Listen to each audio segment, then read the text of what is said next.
Salut, salut. J'espère que tu vas très bien. Bon, on commence finalement avec celle-ci qui sera la première leçon officielle du dossier Love and Light, un dossier dans lequel, comme annoncé dans l'avant-propos, nous allons explorer en profondeur ces deux polarités car elles sont fondamentales. Et tu vas comprendre dans cette leçon pourquoi. Une leçon qui risque d'être un peu longue. Donc voilà, j'espère que tu as le temps de t'asseoir, écouter, prendre des notes peut-être, parce que l'information va être plutôt riche. Et ensuite, te laisser le temps de décanter cette information, ces enseignements qui sont fondamentaux, vraiment. Et le but de ce dossier Love and Light, comme je te l'annonçais également dans une de mes dernières vidéos en live sur les réseaux, c'est de connaître ces polarités, de les étudier, de les observer, de les apercevoir, de comprendre leurs dérives pour nous en préserver, pour nous auto-observer aussi quand on est en train de trop partir d'un côté ou de l'autre, en train de nous polariser en excès, d'approfondir également dans la compréhension des synergies entre ces deux principes, d'apprendre à discerner leur subtilité, d'expérimenter avec, d'apprécier les énormes avantages et bénéfices qu'elles ont et, et de pratiquer et pratiquer dans le but toujours de maîtriser ce savoir. Et la maîtrise n'arrive qu'à travers une pratique constante, disciplinée. Celle-ci n'est qu'une première petite introduction et présentation des concepts basiques que je compte vraiment approfondir dans les différentes sections du dossier, de par le fait que j'estime que cette information, elle est vraiment fondamentale et qu'elle est life-changing. Elle peut te changer la vie. Elle me l'a changé moi, comprendre ces principes-là en profondeur, être capable de les observer comme ils s'expriment extérieurement et comme moi, je les exprime, a été définitivement un avant et un après dans ma vie. Donc, je les trouve vraiment, vraiment précieux. Un truc que je voudrais dire avant de démarrer officiellement avec la leçon, c'est qu'elle sera mise publiquement à disposition de tous et de toutes dans ma chaîne YouTube et dans mon blog. Cependant, la version publique sera une version éditée. Il y a des parties que je ne souhaite pas partager publiquement, car il s'agit d'enseignements subtils, difficiles à expliquer avec la parole 3D, pas nécessairement évident à comprendre avec un intellect 3D. Il s'agit de concepts de métaphysique avancés et que, comme je pense avoir dit précédemment, dans d'autres leçons antérieures, n'ayant pas du tout la main sur qui regarde mes vidéos ou quoi sur YouTube et sur ce que ces personnes font avec ces enseignements, comment elles le comprennent, comment elles l'intègrent, si elles ont des doutes, des questions, enfin bref, voilà. Je préfère réserver ce type d'informations à mes membres de l'espace éducatif où je peux répondre à des questions, je peux donner un cadre, je peux même décider à un moment donné de proposer une séance en direct privée pour répondre aux questions, les explorer, etc., etc. Pour moi, il est question de respect envers ces enseignements. Et ce n'est pas que je fais de la rétention d'informations, c'est juste qu'à mon avis, pas toute information est à divulguer n'importe comment, n'importe où. Il y a une responsabilité dans la transmission. Personnellement, je trouve que c'est une responsabilité trop peu souvent exercée, mais bon, c'est mon avis et ça ne concerne peut-être que moi. En tout cas, cette responsabilité est importante pour moi, c'est une valeur importante pour moi. Je l'exerce et si je t'explique ceci, c'est parce que je sais que j'ai un bon nombre des membres du programme et de l'espace éducatif qui regardent mes vidéos sur YouTube par confort. Sachez, les filles, les garçons, que cette version est plus riche et un peu plus approfondie dans le dossier Love and Light. Ceci étant clarifié, commençons. Tout est double. Toute chose possède des pôles.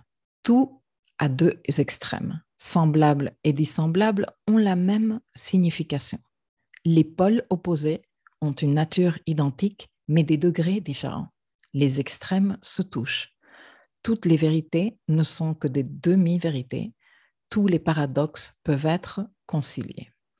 Principe de polarité, le Kybalion. Voici une des 7 lois universelles, comme recueillies dans le très mystérieux ouvrage Le Kybalion, qui n'est qu'une des multiples sources d'enseignement qui transmettent l'existence de la notion de dualité que nous allons commencer à étudier ici.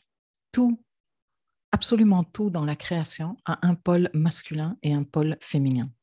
Et s'il y a bien une notion sur laquelle sont raccords tous les courants de pensée, des plus scientifiques aux plus mystiques, c'est bien celle-ci, pour te dire à quel point elle constitue une vérité universelle.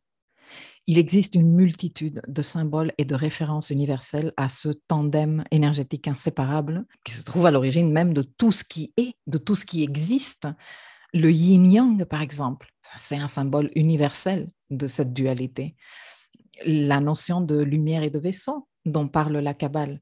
En cosmologie, le Big Bang et le Big Crunch. Le Big Bang comme la phase d'expansion, le Big Crunch comme la phase de contraction. Et d'ailleurs, qui sont à la création de l'univers même.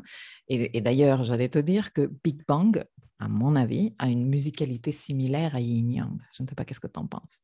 À un niveau personnel, nous aussi, humains, portons cette dualité en nous.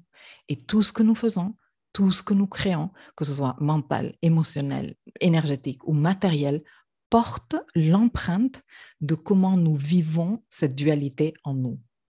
De la gestion de notre nature physiologique, comme par exemple l'alternance des systèmes nerveux sympathiques et parasympathiques, le fonctionnement du métabolisme, des systèmes corporels, jusqu'à l'organisation de nos systèmes sociaux et sociétaux, tout porte cette dualité.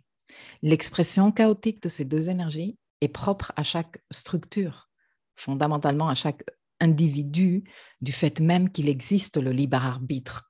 Lorsque nous parlons, par exemple, de narcissisme et de codépendance, et nous allons en parler en long, en large et en travers dans ce dossier, parce que c'est les deux expressions déséquilibrées de l'énergie masculine et féminine, respectivement, nous nous référons à l'expression désordonnée des accès de ces énergies yang et yin.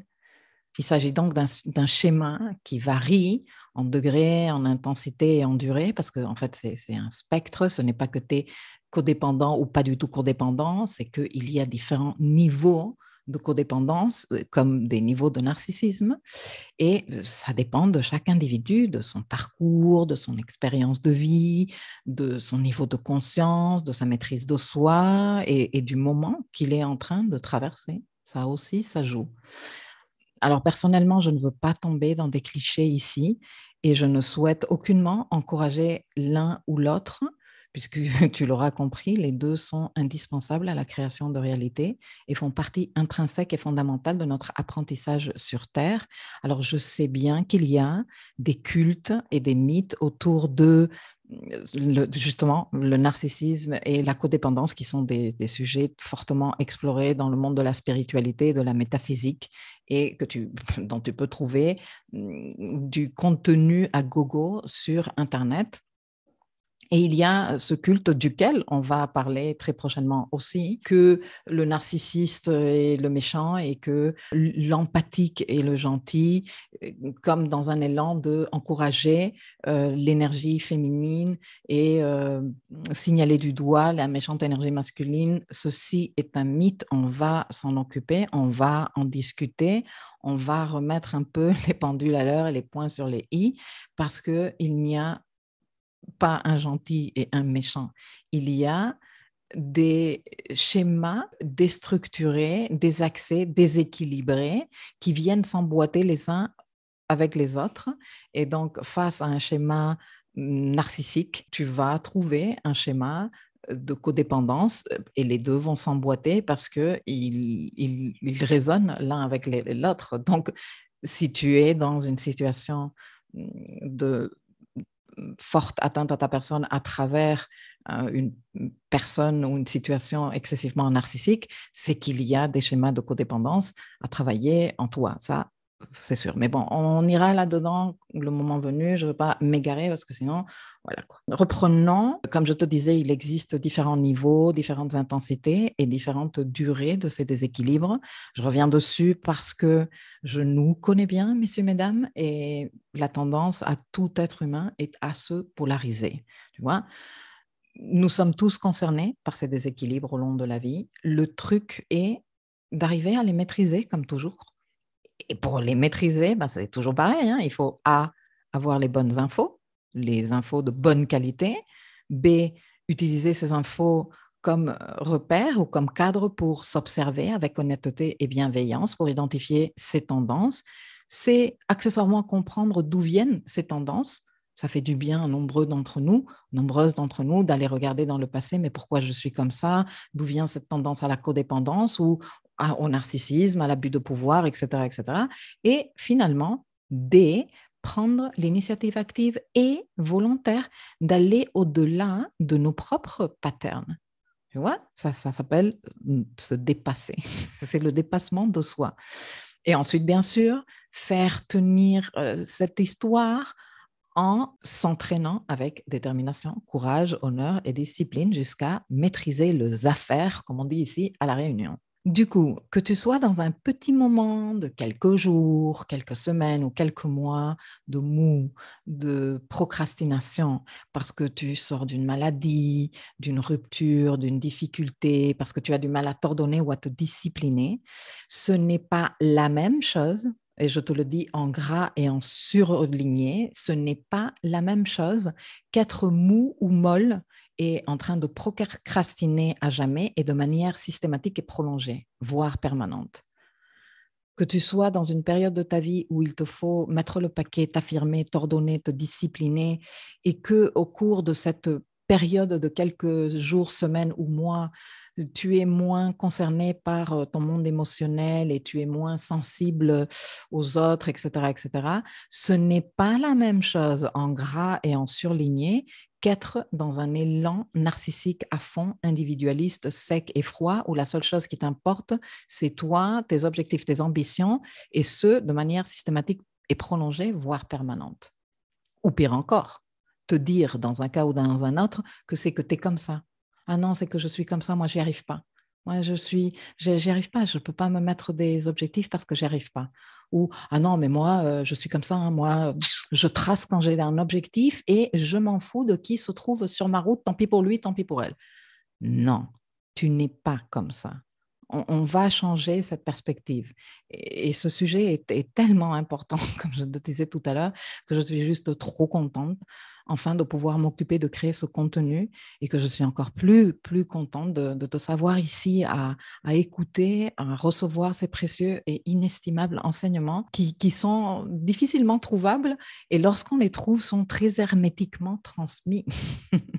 Donc voilà, comprendre et connaître la dualité et comprendre et connaître ces deux polarités est fondamental pour vivre l'expérience terrestre pleinement, efficacement et si ça se trouve même de façon épanouie.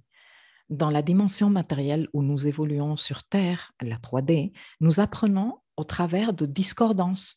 Tu vois, le clair-obscur est super important pour notre apprentissage. La disparité, les contrastes, le désaccord, la différence. Nous apprenons ce qu'est la nuit par contraste avec le jour, le froid par contraste avec le chaud, la douceur par contraste avec l'aspérité, j'ai envie de te dire.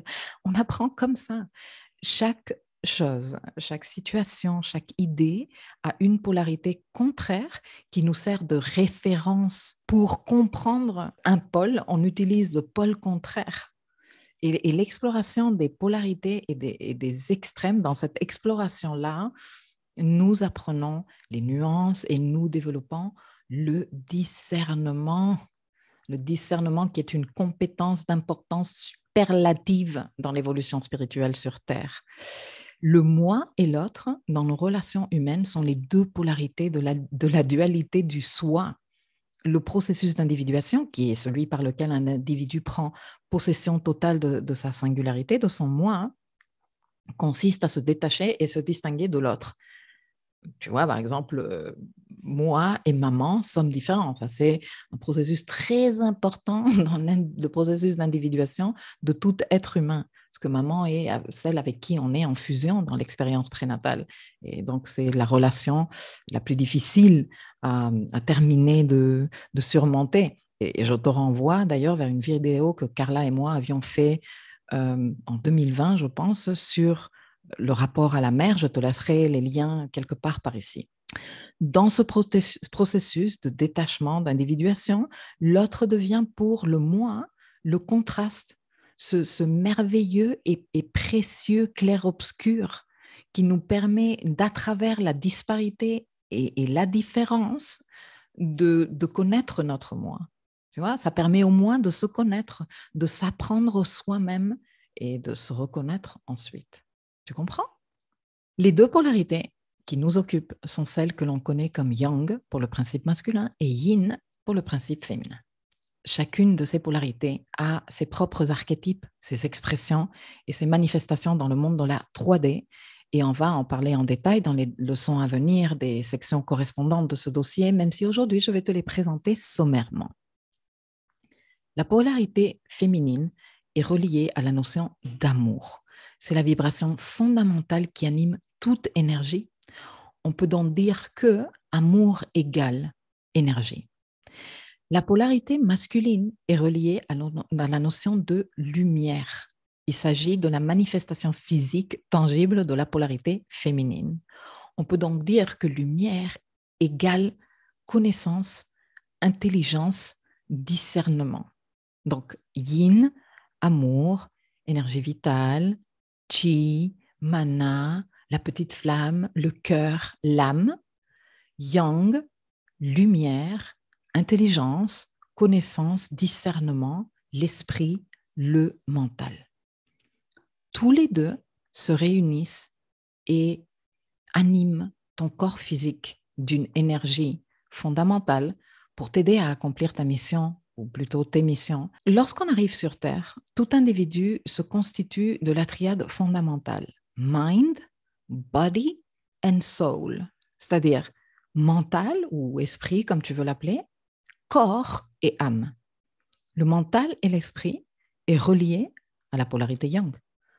L'âme est reliée à la polarité yin. Le corps est le véhicule d'incarnation qui est celui qui est animé par ces deux énergies qui se réunissent en lui. Et cette triade fondamentale, tout individu incarné sur Terre en a droit. Le secret d'une vie épanouie et en joie est de trouver la voie d'équilibrer ces deux impulsions énergétiques, ces deux principes, le féminin sacré et le masculin sacré. On va les aborder rapidement à continuation. Je ne sais pas à ce stade si tu as remarqué que j'ai à tout moment évité de parler de termes ou de citer les termes positifs et négatifs, même si en métaphysique et en physique aussi d'ailleurs, celles-ci sont des notions totalement popularisées et amplement employées dans tous les textes. Le truc est qu'en fonction de l'école, le négatif sera relié au féminin et le positif au masculin ou vice-versa. Toutefois, positif et négatif, que l'on parle d'atomes, de protons et d'électrons, des pôles d'une batterie, c'est un fait et une vérité universelle, comme je te disais plus tôt, qu'il existe. Mais pour éviter de tomber dans des amalgames et des associations inefficaces du type « Ah, négatif c'est mauvais et positif c'est bon », je préfère m'en passer et je te l'explique parce que peut-être que tu t'es posé la question. Le féminin sacré. Le principe féminin, l'amour, le chi, la petite flamme, le cœur, l'âme. Le féminin sacré est un principe qui émet une vibration de type yin et dont l'archétype porte des valeurs comme la réceptivité, l'émotion, le ressenti, l'affect, le vaisseau pour accueillir, comme le présente la Kabbale, l'empathie, la compassion, la vulnérabilité, la connexion, le lien la réunion, l'union, hein? Créer la communauté, créer le lien. Ça, c'est l'énergie du féminin sacré qui le fait. La solidarité, toutes les valeurs qui découlent de cette connexion et de ce lien. Mais aussi l'intuition et la sagesse profonde et sans équivoque qui en découle. Et aussi la force créatrice et toutes ces expressions comme la créativité, l'inspiration, l'imagination, etc., etc. Le principe masculin, la lumière, l'intelligence, la connaissance, le savoir, le discernement, l'esprit, le mental.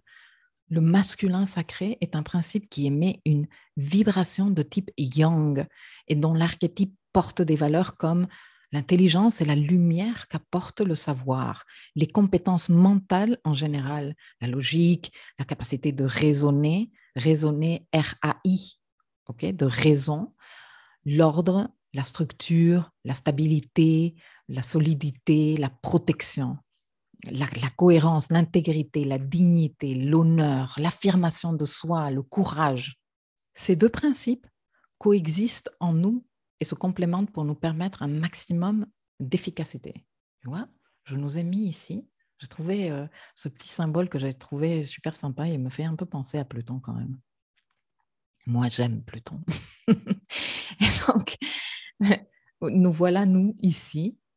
Et de part et d'autre, non, ces énergies qui nous accompagnent et qui nous animent. D'un côté, nous avons l'énergie yang, non, qui émet, qui agit.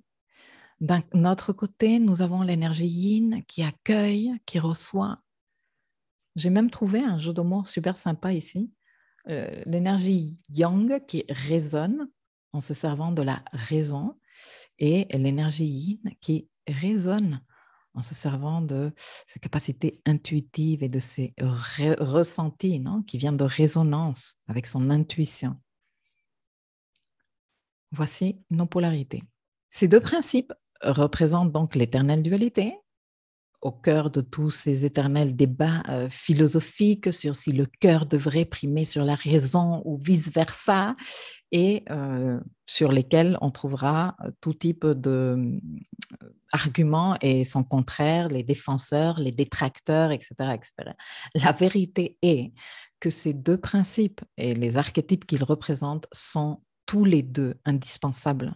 C'est pas qu'ils te conviennent, c'est pas que... Non, c'est qu'ils sont tous les deux indispensables. À eux deux, ils constituent les flux énergétiques qui nous animent et nous allons également parler. Nous allons parler de la Kundalini, nous allons aborder tous ces sujets, mais baby step par baby step. Pour l'instant, je voudrais que tu imagines que dans ton intérieur, tu as une batterie comme celle que j'ai mise sur notre Pluton qui nous représente dans ce dessin. Alors, cette batterie est à son max de performance quand elle est rechargée à part égale par l'énergie yin et par l'énergie yang. Quand tu actives ton énergie yang, c'est comme si tu branchais ta batterie sur le secteur yang, c'est comme si tu la rechargeais de ce côté. Quand tu actives ton énergie yin, c'est comme si tu branchais ta batterie sur le secteur yin. Comme je te disais tout à l'heure, pour que cette batterie soit vraiment efficace et performante, elle a besoin d'être branchée sur les deux secteurs à égalité, plus ou moins. C'est-à-dire que autant de cœurs que de raisons et autant de raisons que de cœurs, en moyenne, en sachant que on va avoir des petits flux parce que être dans le non, ça doit être 50% exactement, c'est basculer dans l'excès d'énergie yang. Tout de suite, je te le dis.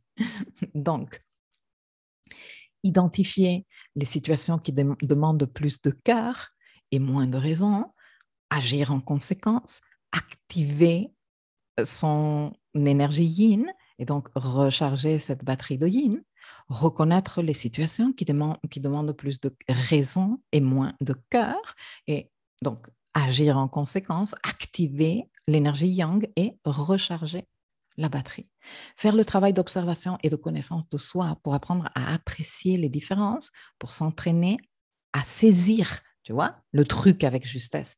Et en faisant ça, devenir de plus en plus efficace dans la gestion énergétique de cette batterie de vie métaphorique que nous avons en nous, ce qui se traduira forcément par un chemin beaucoup plus juste, beaucoup plus aligné, beaucoup plus en résonance. Et là, je ne suis pas en train de parler de raison, mais de raisonner, de vibration avec soi, plus en cohérence, plus digne, plus intègre, plus courageux et bienveillant, avec toutes les vertus yin et yang. Lorsque nous commençons notre expérience de vie, nous venons avec une polarité dominante. En général, et attention parce que je vais te pondre une très grossière généralité, mais il faut que je passe par ça.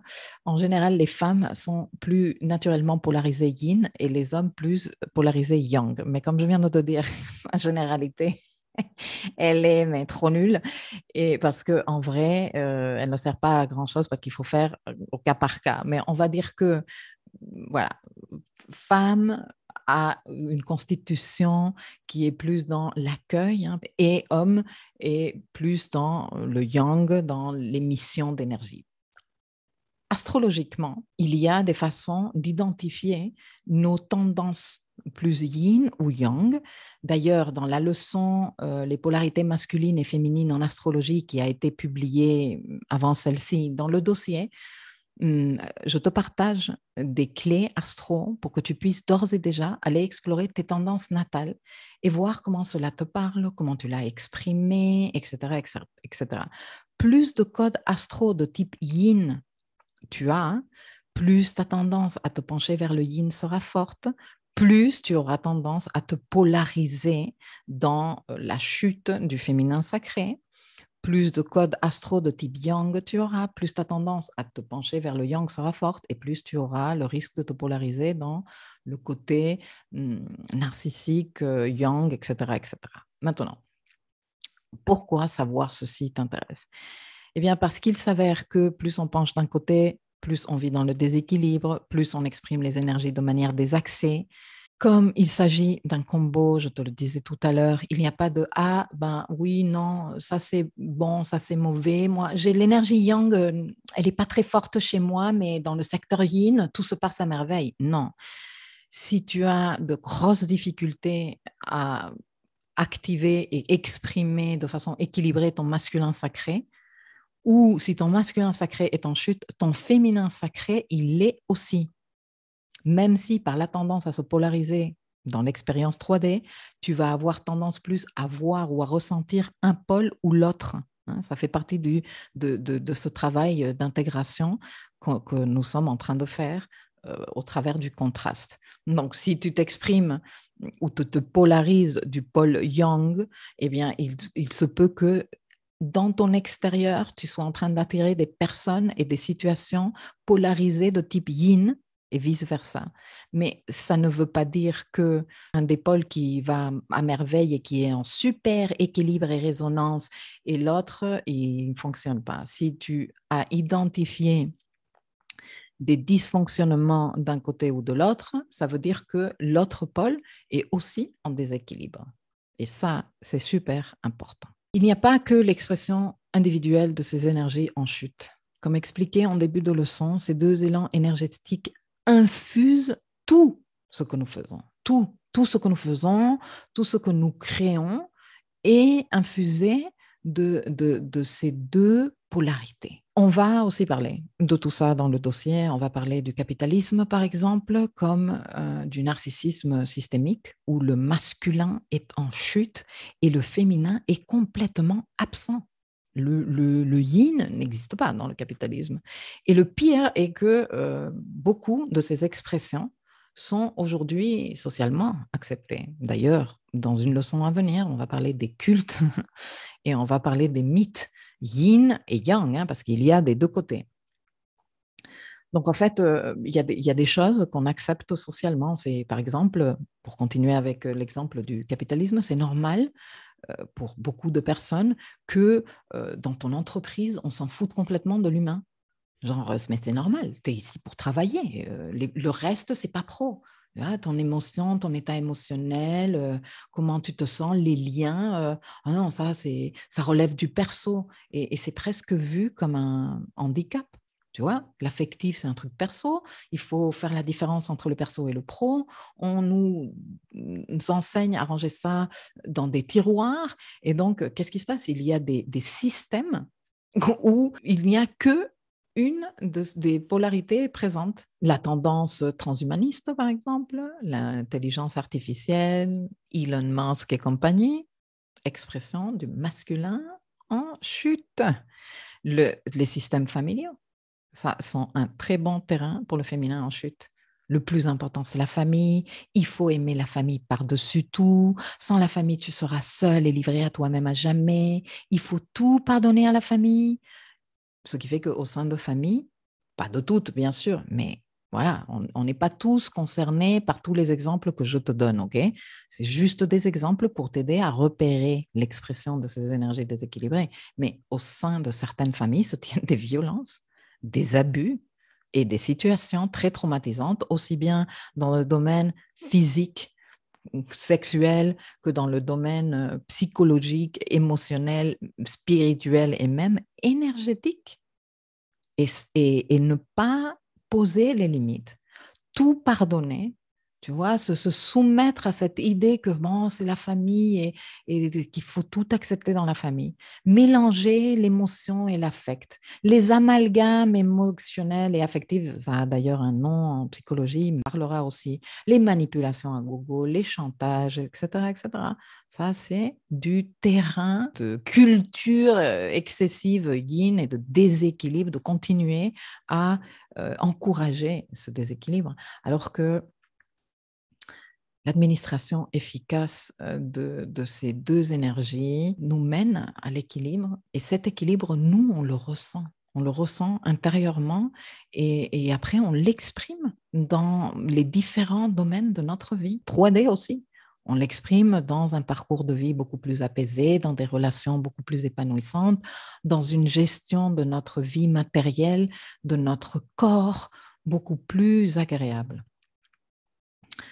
Je n'ai fait que survoler le sujet car il est vastissime. Je réitère que je vais revenir dessus pour aborder plus en détail les notions.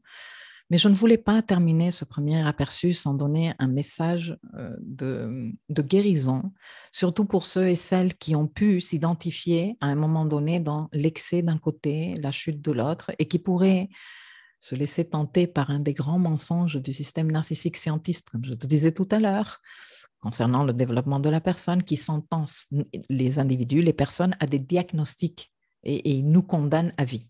Ah ben, t'es comme ça, tu as été diagnostiqué comme ça, et c'est bon, tu vas toujours être comme ça.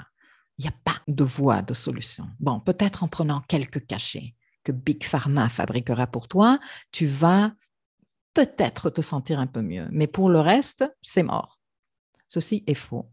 C'est un mensonge, bien sûr, qui dépossède les individus de leur self-empowerment et de leur capacité de révéler leur propre lumière. À un niveau métaphysique, il est bien connu que rien ne nous définit et encore moins ne nous condamne. Tu peux avoir basculé dans la chute du féminin et vivre depuis des années des relations de codépendance avec des abusifs autour de toi. Et tu peux, même dans cette situation-là, t'engager à activer et honorer ton masculin sacré, ta volonté, ta détermination, ton courage, ton honneur, et commencer petit peu à redresser ton chemin, t'apprendre à faire autrement et te dépasser. Un exemple de ça que l'on voit très souvent, parce que c'est comme des success stories, c'est ces personnes qui sont en surpoids excessif, vraiment des personnes qui sont en obésité, caractéristique des personnes qui sont dans un excès d'énergie yin, de retenir, de retenir du poids, de retenir du liquide dans le corps. Bon, plus la personne, elle plonge dans l'énergie yin, plus elle est polarisée dans l'énergie yin, plus elle va avoir tendance à accumuler du surpoids.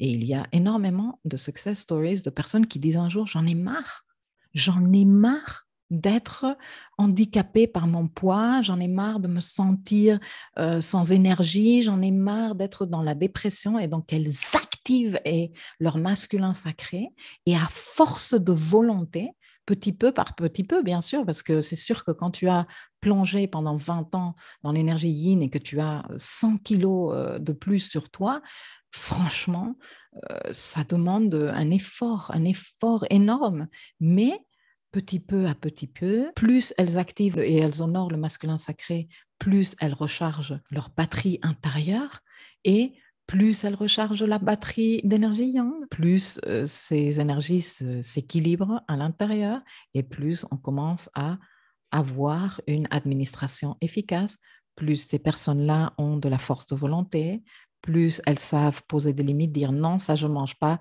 non, je ne m'arrête pas après 5 abdos, je vais en faire 50 aujourd'hui, voilà, etc., etc.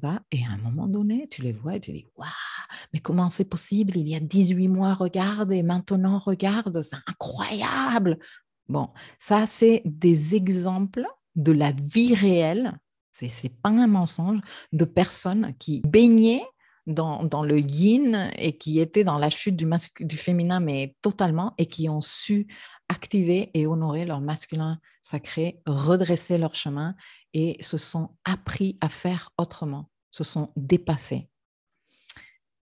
De l'autre côté, tu peux avoir basculé dans la chute du masculin et vivre depuis des années enfermé dans un univers rigide et sans substance, froid, matérialiste, être même dans une crise existentielle et ne pas savoir comment t'en ressortir, et commencer à activer et honorer ton chemin du féminin sacré, redresser ta voix, t'apprendre à te connaître, à te reconnecter avec ta nature émotionnelle et humaine. Et franchement, là aussi, nous avons de nombreux exemples. Des exemples de grands directeurs d'entreprise qui sont arrivés à un moment de leur vie où grosse crise existentielle, qui a fait qu'ils ouvrent le chakra du cœur et qu'ils commencent à s'intéresser à la partie spirituelle, l'émotionnel, l'affectif, et donc comme ça, peu à peu, inviter le féminin et recharger leur batterie qui était totalement chargée d'énergie yang, recharger peu à peu leur batterie aussi d'énergie yin jusqu'à trouver leur équilibre. Ça, c'est un autre exemple de comment c'est possible. Donc, tout discours qui te dira le contraire, tout discours qui te condamnera à un truc de non, toi, tu es comme ça et tu vas rester comme ça à vie, est faux. C'est un mensonge. Alors, je ne suis pas en train de dire que activer et honorer l'énergie qui est moins présente dans ta vie sera facile. Non, je ne suis pas en train de dire ça.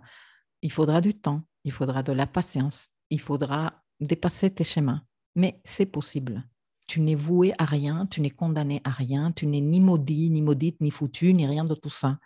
Et si je te dis tout ça, c'est parce que c'est des propos que j'entends en consultation que trop régulièrement.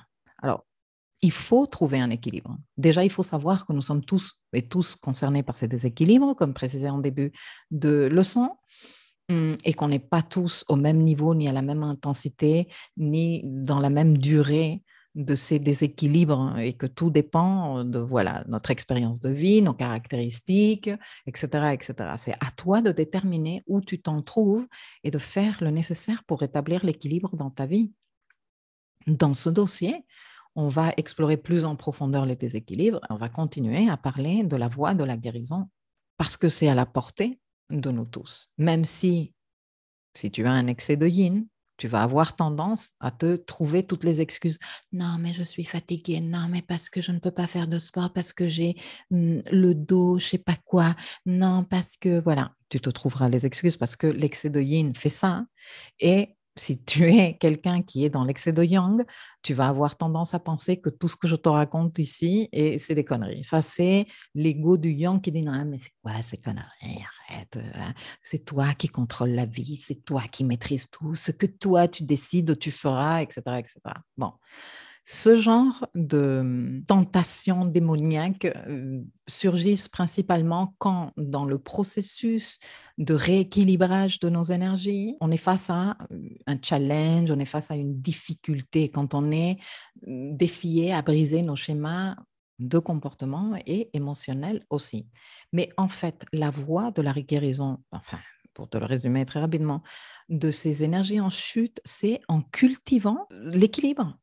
Comme je l'explique toujours en consulte, il ne s'agit pas de faire moins là où il y a excès, mais de faire plus là où il y a un vide ou un manque. C'est la règle.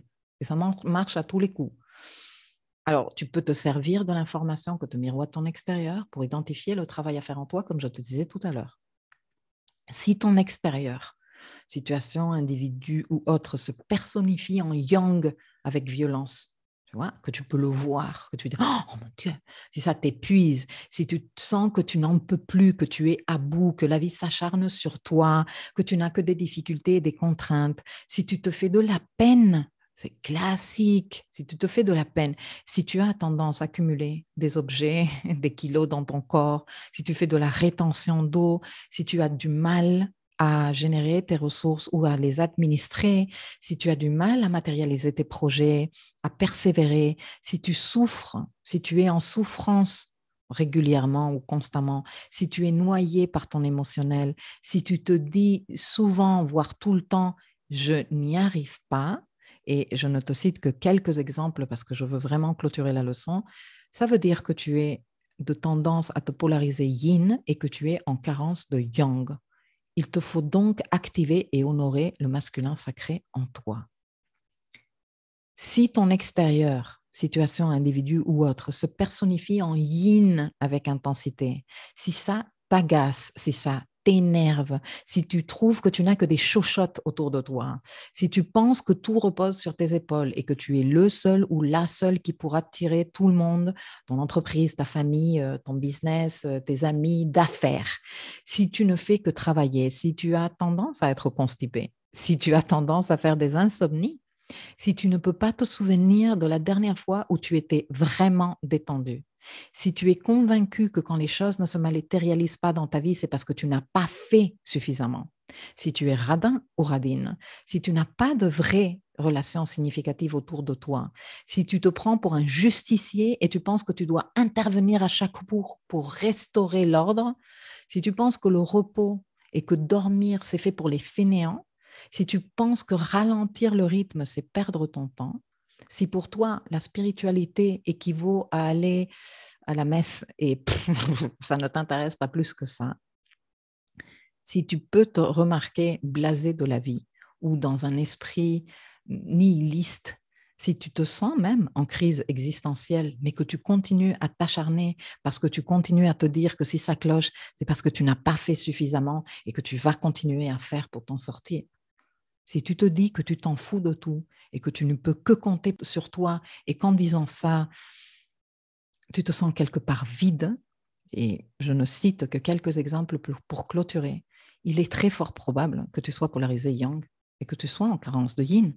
Il te faut donc activer et commencer à honorer le féminin sacré en toi. Pour activer le féminin sacré en toi, planifie des pauses dans ton planning, apprends à méditer, écoute de la musique, explore des hobbies artistiques, commence à peindre, achète-toi de l'argile, joue avec l'argile, même si au début ça t'énerve, parce que tu ne vas pas être bon de suite, et ça va t'agacer. Mais voilà quoi, c'est une façon de commencer à inviter cette énergie yin. Fais don de ton temps, dans une assoce par exemple, aide les autres. Mais n'aide pas les autres pour t'afficher en tant que philanthrope et regarde-moi comment je participe à ma communauté. Non, aide les autres de manière presque anonyme. Mets-toi au service de la communauté. Renseigne-toi sur tes émotions. Fais des cours, fais des formations sur les émotions, sur l'intelligence émotionnelle. Achète-toi des livres, lis, apprends. Apprends à accueillir les émotions. Prends-toi un thérapeute qui te montre comment faire ça pour activer et honorer le masculin sacré en toi, mais de l'ordre, mais de la structure, mais de la discipline, de la persévérance. Active ta volonté. Comment? En disant, c'est bon, j'ai la volonté, je l'active et j'y vais. Planifie, respecte ton planning. Parce que ça ne sert à rien de planifier si tu ne vas pas le respecter après. Donc, tiens-toi à ton planning. Renonce, ça c'est la plus importante. Écoute-moi bien, renonce radicalement et définitivement à te faire de la peine. Et la deuxième, super importante, renonce radicalement et définitivement à te dire « j'y arrive pas ». Si tu y arrives, te faire de la peine ne te rend aucun service. Une chose, c'est avoir de la compassion pour toi, ton processus, etc., etc. Et une autre chose, c'est avoir de la pitié pour toi, avoir de la peine pour toi. C'est différent. Apprends à t'encourager, apprends à te motiver et apprends à te soutenir. Fais du sport. Que le mouvement soit ta médecine. Bouge, transpire, développe une notion du sens de l'effort et de la constance qu'il te faut pour te dépasser. Le sport est une très bonne voie de faire ça parce que l'excès d'énergie yin est trop dans la permissivité. Oh non, bon, tu voulais juste courir une seconde et demie, c'est pas grave, tu es déjà fatigué, c'est pas grave, arrête. Non, non, et le sport te permet de dire, allez, 50 abdos. Non, mais j'en ai fait 10 et j'en peux plus. Si tu peux, si tu peux. Comment tu vas t'aider à faire ça? Apprends à t'encourager, apprends à te motiver, apprends à te parler. Tu peux faire ça. Tu es en train de faire un effort. Ce sport que tu es en train de faire est ta médecine. C'est celle qui va te guérir de ton excès yin. Allez, tu peux faire ça. Voilà. Pour garder l'équilibre, engage-toi dans un chemin de développement personnel sans date limite, sans délai et sans cahier de charge. Ça, c'est un autre truc que j'entends très régulièrement. Oh, mais c'est que, oh là là, ça fait 4 ans que je travaille sur moi et ça ne se termine pas. Mais ça ne se terminera jamais. Mais pourquoi tu veux que ça se termine? C'est délicieux de travailler sur soi, d'être dans un chemin de développement personnel. Mais et si tu renonçais à l'urgence de résultats. Et si tu le prenais avec un peu plus de calme, de douceur et d'intelligence stratégique. Et dans ce chemin de développement personnel, eh bien, tu te sers des outils yin et des outils yang. Tu guéris le féminin en faisant ton shadow work, en te connaissant, en prenant conscience de toi, en te regardant, en comprenant ton passé, en te réconciliant avec, en sentant, en ressentant, en pleurant, en faisant le deuil, en transmutant ces énergies-là. Et pour guérir le masculin, tu fais ça en te dépassant, en utilisant de l'information ponctuelle, des techniques, une méthode, une structure pour te permettre de le faire. On va en reparler, ok? Bon, j'espère comme toujours que ces enseignements t'auront été d'utilité, qu'ils seront profitables et inspirants pour toi, que tu puisses les mettre au service de ton apprentissage, de ta conscience, de ton évolution et de ton self-empowerment. À très vite.